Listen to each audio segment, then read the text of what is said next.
Today I'm going to be showing you guys how Hayato Suo clowns on his opponents using Aikido. Have you ever gotten into a fight or seen one in public? You don't have to watch much to understand that people are kinda trash at fighting. If you want to take advantage of this fact, a great technique to learn is Aikido, which is the martial art Hayato used to win his fight in the exhibition.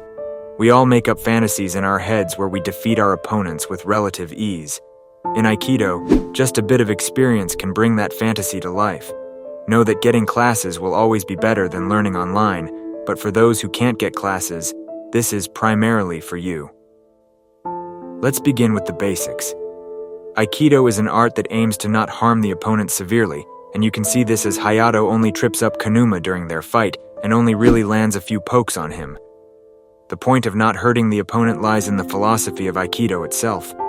The creator of Aikido developed the fighting style over the idea of overcoming oneself and alleviating the selfishness and impulses of violence and aggressiveness.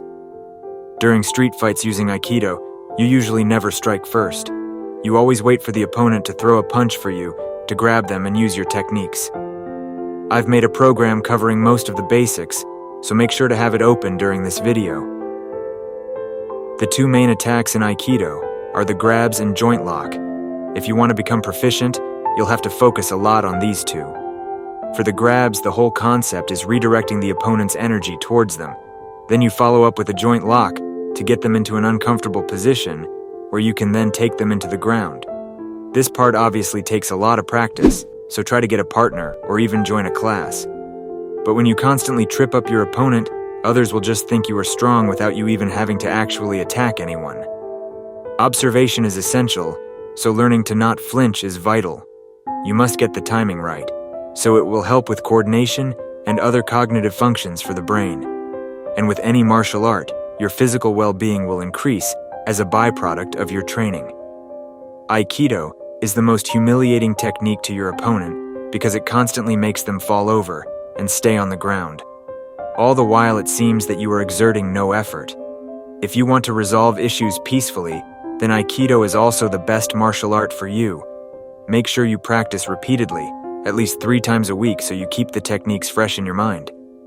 Outside of the videos I've provided you, make sure to constantly learn from new sources once you have mastered the previous ones.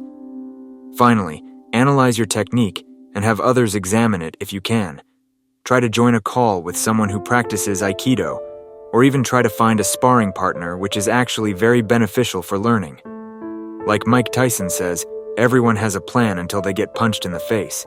It might seem like these techniques are going to make you invincible just because you know them and your opponent doesn't, but the truth is, a lot more goes into a fight than technique alone.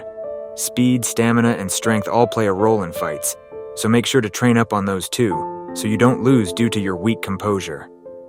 If you need guides on how to get stronger, I've linked some in the description. I've also linked a guide with lots of useful videos and information to help you with Aikido as well, so make sure to check that out.